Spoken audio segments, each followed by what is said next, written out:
প্রিয় দর্শক ও শ্রোতাবৃন্দ, আসসালামু আলাইকুম। আশা করি ভালো আছেন। আমার আজকের এপিসোডে আপনারা জানবেন পারস্যের প্রাচীন ইতিহাস, বীরত্ব আর ট্র্যাজেডির এক অনন্য মহাকাব্য শাহনামা, অর্থাৎ রাজাদের কাহিনী সম্বলিত গ্রন্থ সম্পর্কে। পৃথিবীর ইতিহাসে এক কবির লেখা দীর্ঘতম মহাকাব্য। প্রায় ৬০,০০০ দ্বিপদী পদে রচিত এই গ্রন্থে পার্শ্বের পৌরাণিক সৃষ্টি থেকে শুরু করে ৬৫১ খ্রিস্টাব্দে আরব বিজয় পর্যন্ত হাজার বছরের ইতিহাস, কিংবদন্তি ও বীরত্বের কাহিনী লেখা আছে। এটি পৃথিবীর ইতিহাসে একক কবির রচিত সবচেয়ে দীর্ঘ মহাকাব্য। কিন্তু এই মহাকাব্যের পেছনে আছে স্বয়ং কবির এক করুণ ও বিয়োগান্ত জীবনের গল্পে। প্রিয় দর্শক ও শ্রোতাবৃন্দ, শাহনামা কাহিনীর করুণ ও বিয়োগান্ত পরিণতি জানতে চ্যানেলটি সাবস্ক্রাইব করুন এবং ভিডিওটি শেষ পর্যন্ত দেখুন। এক সময় যখন পৃথিবী ছিল অরাজকতা আর অন্ধকারে আচ্ছন্ন, তখন উদিত হলেন প্রথম রাজা কায়ুমার্স। তার হাত ধরেই শুরু হয় মানব সভ্যতার যাত্রা। পাহাড়ের চূড়ায় বসে তিনি মানুষকে শিখিয়েছিলেন পোশাক পরা আর সমাজ গঠন। তারপর এলেন হুসাং, যিনি আগুন আবিষ্কার করেন। সেই আগুন শুধু উষ্ণতা নয়, ছিল জ্ঞানের আলো। পৃথিবী ধীরে ধীরে সভ্য হয়ে উঠতে লাগল। তাহলে কেন লেখা হল শাহনামা? ৬৫১ খ্রিস্টাব্দে আরব মুসলিম বাহিনী পারস্য সাম্রাজ্য জয় করে। এর ফলে পুরনো পারস্য ভাষা ও সংস্কৃতি ধ্বংসের মুখে পড়ে। আরবি ভাষা রাষ্ট্রভাষা হয়ে যায়। পারস্যের পুরনো বীরত্বের কাহিনী, দেবদেবী, রাজবংশ সব মুছে যেতে থাকে।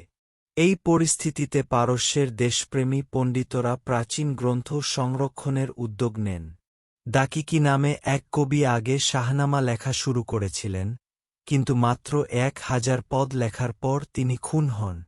সেই অসম্পূর্ণ দায়িত্ব কাঁধে তুলে নিলেন কবি আবুল কাসিম মানসুর হাসান ফেরদৌসি, যিনি ইতিহাসে কেবল ফেরদৌসি নামেই অমর হয়ে আছেন। কবি ফেরদৌসির জন্ম ৯৪০ খ্রিস্টাব্দে খোরাসান অঞ্চলের তুস শহরে এক সম্ভ্রান্ত মধ্যবিত্ত পরিবারে। ফেরদৌসি নামের অর্থ বেহেস্তবাসী বা স্বর্গীয়। তিনি ছিলেন একজন দেহকান, অর্থাৎ প্রাচীন পারস্যের সম্ভ্রান্ত ভূস্বামী শ্রেণীর মানুষ, যারা পারস্যের প্রাচীন ঐতিহ্যের রক্ষক ছিলেন। ৯৭৭ খ্রিস্টাব্দে প্রায় ৩৭ বছর বয়সে তিনি শাহনামা লেখা শুরু করেন। তার লক্ষ্য ছিল একটাই, পারস্যের হাজার বছরের কিংবদন্তি ও বীরত্বের গল্প চিরকালের জন্য ফার্সি ভাষায় ধরে রাখা। শাহনামা মহাকাব্যের বিষয়বস্তু হল প্রাচীন পারস্যের ৩টি যুগের গল্প। প্রথম যুগ হল পৌরাণিক যুগ। এই যুগে দেবতারা মানুষের সাথে কথা বলতেন। প্রথম মানুষ কায়ুমার্স পৃথিবীতে আসেন পাহাড়ের রাজা হিসেবে। পশু চর্মই ছিল তার পোশাক। তারপরে আসেন হুসাং, যিনি আগুন আবিষ্কার করেন একটি পাথরে পাথর ঠোকার ভুল দুর্ঘটনায়। তারপর জামশিদ, এক স্বর্গীয় রাজা, যিনি মানুষকে কারুকাজ শেখালেন, শ্রেণীবিভাগ দিলেন, এমনকি নৌরোজ, পার্শ্বিক নববর্ষ উদযাপন শুরু করেন। কিন্তু অহংকারে মত্ত হয়ে নিজেকে ঈশ্বর ঘোষণা দিলেন, আর তখনই ঈশ্বরের আলো তাকে ছেড়ে গেল। তারপর এলো জাহাকের ভয়ঙ্কর যুগ। এই দানব রাজার দুই কাঁধে জন্মেছিল দুটি সাপ। শয়তান তাকে চুম্বন করে এই অভিশাপ দিয়েছিল, প্রতিদিন দুই কাঁধের সাপকে খাওয়াতে হয় দুটি তাজা মানব মস্তিষ্ক। ১,০০০ বছর ধরে জাহাক রাজত্ব করে। পারস্য ডুবে থাকে অন্ধকারে। মায়েরা তাদের সন্তান লুকিয়ে রাখেন। তখন লোহার কামার কাঁধে রুখে দাঁড়ালেন। তার দুই ছেলেকে নিয়ে গেছে জাহাকের সৈনিকরা। কামারের চামড়ার অ্যাপ্রনটি খুলে লাঠিতে বেঁধে তিনি পতাকা বানালেন, দেরফাস কাভিয়ানি, ইরানের মুক্তির পতাকা। এই পতাকার নিচে মানুষ জড়ো হল, আর তরুণ রাজপুত্র ফেরেইদুন বীর কাভের সাথে মিলে জাহাককে উৎখাত করেন।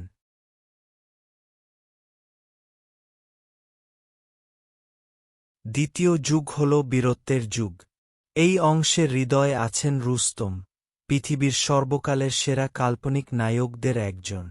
জালের পুত্র, সিমুর্গের বরপ্রাপ্ত।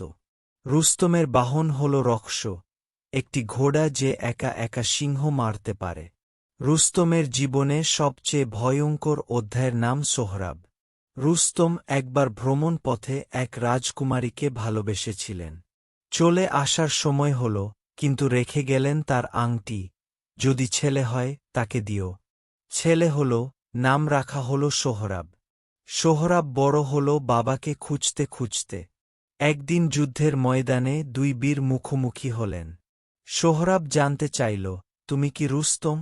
রুস্তম অস্বীকার করলেন, কারণ কৌশলগত কারণে পরিচয় গোপন রাখা তখন সামরিক প্রয়োজন। যুদ্ধ শুরু হল।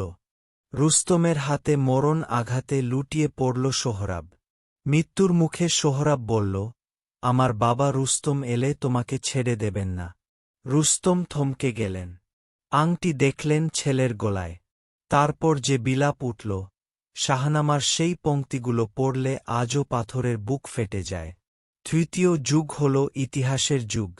এখানে ঐতিহাসিক রাজারা আসেন। চলে সাইরাস, দারিউস, আলেকজান্ডার, সাসানীয়দের উত্থানপতন। অবশেষে সাসানিদ সাম্রাজ্যের পতন এবং ৬৫১ খ্রিস্টাব্দে আরব বিজয়ের মাধ্যমে মহাকাব্যের সমাপ্তি।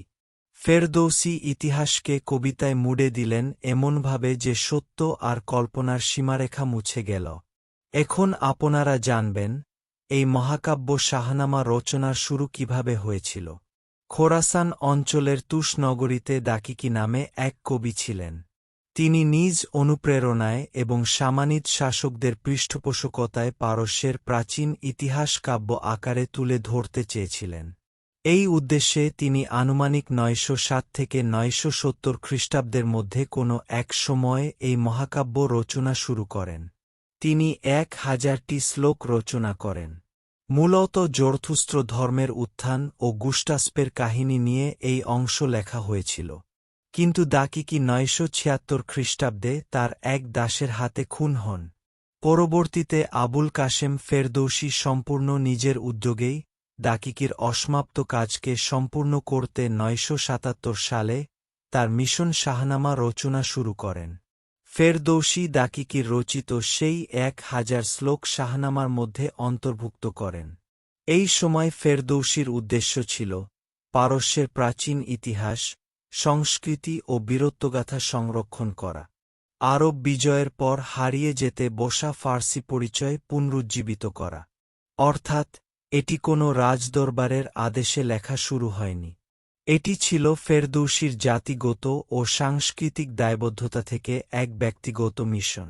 কিন্তু এই বিশাল কর্মযজ্ঞ একটানা ২০ বছর ব্যক্তিগত অর্থে চালিয়ে যেতে ফেরদৌসী চরম অর্থকষ্টে পড়েন। ফলে তিনি তার কাজের জন্য পৃষ্ঠপোষকতা খুঁজতে থাকেন। ৯৯৭ সাল পর্যন্ত পারস্য ছিল সামানিদ শাসনের অধীন। সুলতান মাহমুদ ৯৯৮ সালে পারস্যের ক্ষমতায় অধিষ্ঠিত হন। আর তখনই সুলতান মাহমুদের সাথে কবি ফেরদৌসীর যোগাযোগ হয়। ৯৯৯ খ্রিস্টাব্দে ফেরদৌসী গজনির সুলতান মাহমুদের দরবারে পৌঁছান। তখন তিনি প্রায় ৬০ বছর বয়সী। সুলতান মাহমুদ ছিলেন উচ্চাভিলাষী। তিনিও চাইতেন তার রাজত্বকাল মহাকাব্যে অমর হোক। ফলে তিনি ফেরদৌসীর শাহনামা রচনার মহৎ উদ্যোগকে স্বাগত জানান। সুলতান মাহমুদ খুশি মনে ফেরদৌসীর সাথে এক ঐতিহাসিক চুক্তি করেন। চুক্তিটি হল, শাহনামার প্রতিটি দ্বিপদী পদের জন্য সুলতান মাহমুদ তাকে দেবেন এক স্বর্ণমুদ্রা। সুতরাং ৬০,০০০ পদ লেখা শেষ হলে ফেরদৌসী পাবেন ৬০,০০০ স্বর্ণমুদ্রা, যা ছিল সে যুগে এক বিশাল সম্পদ।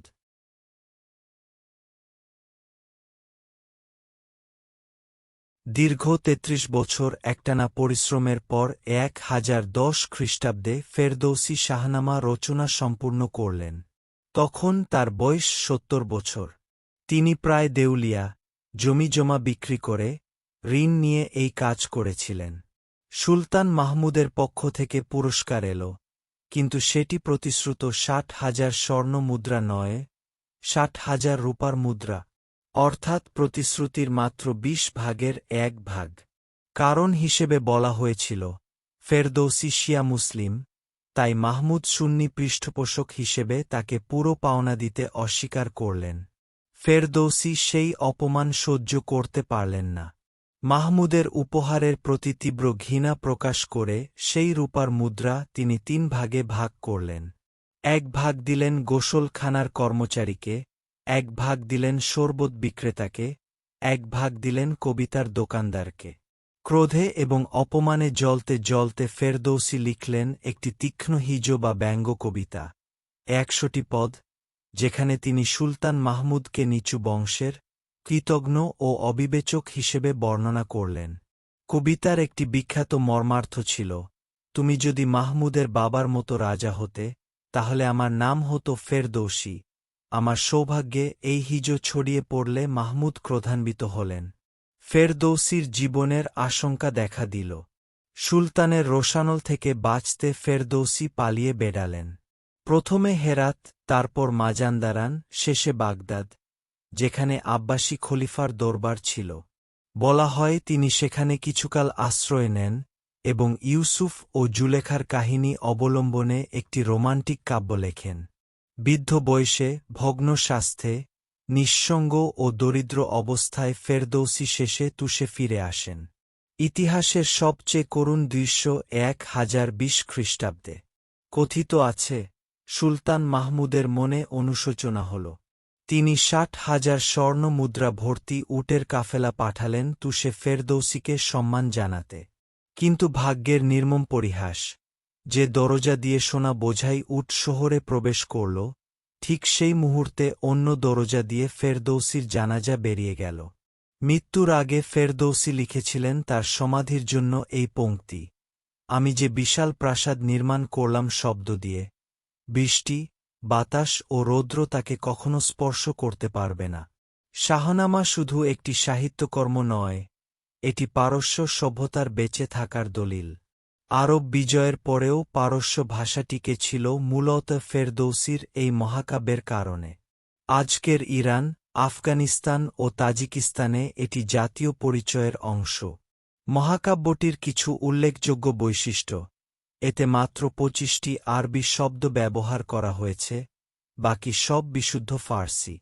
এটি হোমারের ইলিয়াড ও ওডিসির সম্মিলিত দৈর্ঘ্যের প্রায় 7 গুণ। ইউনেস্কো এটিকে মানব জাতির অমূল্য সাংস্কৃতিক উত্তরাধিকারের অংশ হিসেবে স্বীকৃতি দিয়েছে। প্রিয় দর্শক ও শ্রোতাবৃন্দ, ভিডিওটি ভালো লাগলে লাইক ও কমেন্ট করুন, বন্ধুদের সাথে শেয়ার করুন। আর এই ধরনের আরও ঐতিহাসিক শিক্ষামূলক ভিডিও সহজে পেতে চ্যানেলটি সাবস্ক্রাইব করে সাথেই থাকুন। ধন্যবাদ।